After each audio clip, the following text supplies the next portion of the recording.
这个老人相当缺德，他最大的乐趣就是翻小区居民扔的垃圾，目的嘛不是为了回收卖钱，而是为了从垃圾里窥探别人的隐私，甚至有时候别人撕碎的纸条他都要捡出来把它拼好，就为了看看别人私下办过什么羞耻的事儿，然后把人家的秘密当他的面全部讲给街坊邻居，好让大家一起嘲笑他。只是啊，这种缺德的行为报应也来得很快，今天早上他就幸运的死在了垃圾堆跟前，最可笑的是还是死在了自己手里，他是被掉下来的花盆砸死的，而这个花盆就是他自家阳台上的。这个老人办的缺德事儿，除了翻垃圾之外，还有把花盆摇摇欲坠的挂在阳台上。邻居怕被砸死，所以想让老人把花盆收起来，但他却压根儿不听。哎，老娘就挂，吓死你们！果然苍天有眼啊，今天花盆确实让他挂了。其实这起案件怎么看都是个意外，这小区里有很多乌鸦，花盆肯定是被乌鸦不小心带下来的。但此时柯南有个疑问，如果这老登要回家的话，应该是直接走进楼道啊，那他为什么会在自家阳台的下方被砸死呢？忙着下班的千叶刑警表示，你干嘛？他解释道，原来发现尸体的时候，旁边有一个等待收走的废弃冰箱，老登被砸死的时候，一只手离奇的压在了冰箱下面。警察挪开后才发现，冰箱下面有一枚硬币。很显然，这老登当时掉了一枚硬币，好巧不巧的滚到了冰箱下面。他在捡硬币的时候，正道的光照在了乌鸦脸上，直接整下花盆就给他爆头了。OK， 过程非常合理，但柯南却总觉得不对，世界上怎么会有这么巧的事儿？突然，柯南看了一眼花盆，没错，这是谋杀。柯南跑上了楼，发现楼顶根本没法上去，这就代表能作案的只有死者家上面那层住户。果然，进到这个住户后，他很不正常。按理说，楼下死了个人，第一反应应该是震惊，但这个叫小美的女生却相当平静，甚至心情还有点愉悦。随后，柯南解释了为什么这是一起谋杀案。如果花盆真的是被乌鸦勾下来的话，那它应该是斜着掉下来才对，砸到老登的头顶时一定会碎。但是命案现场的花盆底部却非常完整，只有盆身裂开了。这说明什么？这说明花盆应该是直着掉下来的才对。想让它直着掉下来，只有可能是有人在楼上把花盆拿出窗外，故意把它扔下来。柯南检查了这个楼的楼顶是锁着上不去的，也就是说，凶手只有可能是住在老登上面那层的小美。OK， 你的推理虽然合理，但却有个致命的漏洞。小美怎么可能提前预知这个老登会因为掉硬币而走到花盆下面呢？硬币掉到冰箱底下这件事的概率比让你变大的概率都小，怎么就能让小美这么精准的抓住呢？确实，柯南都想了一早上了，也没明白这是咋回事儿。但柯南发誓，为了业绩，他必须把小美送进大牢（括弧哪怕没罪），因为这次极有可能是完美犯罪，所以柯南又来到了小美楼下，准备跟她玩心理战，疯狂套话，套出点证据来。就在此时，警方派人来收回冰箱，他们已经断定了这是起自杀。突然，柯南发现冰箱底座上有一张被撕开的彩票，瞬间柯南脑袋轰的炸开。没错，只要有这个东西的话，那所有的巧合就完全可以人为操纵。柯南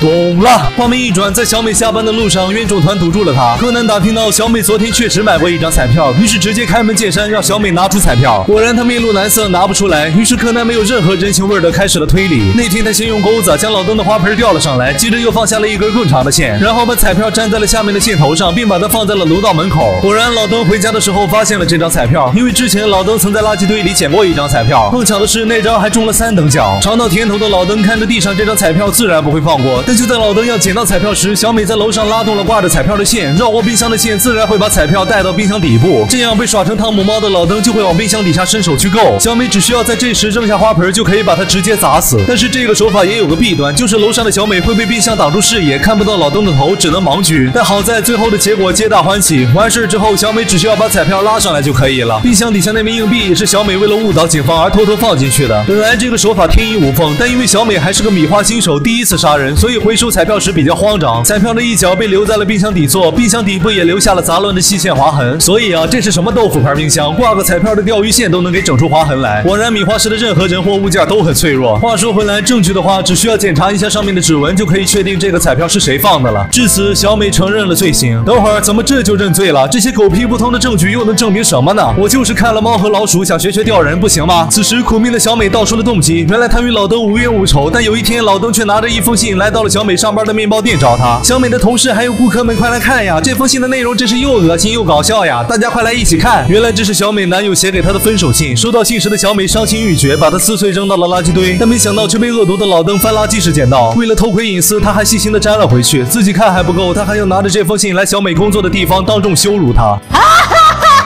何やってるんだよ、慌てもんだね、まったく。この手紙、当分楽しませてもらうよ。いや小美本想忘了男友重新生活，但这个伤口却又被这个恶毒的老登无情撕开。于是小美便制定计划杀掉了他。所以啊，柯南，以后再没了解事情的来龙去脉前，请你不要多管闲事儿。你是没分过手，毕竟这会儿的你连恋爱都还没谈。可能发生在小美身上的这种恶心事儿，在别人看来相当微不足道，根本不至于下死手。但如果真的落在自己身上，情绪累积到濒临崩溃，这可能就是压垮自己的最后一根稻草。わかるよ。子供にだって、その時お姉さんがどんなに悲しかったかぐらい。罪なやつだぜ、都会のカラス。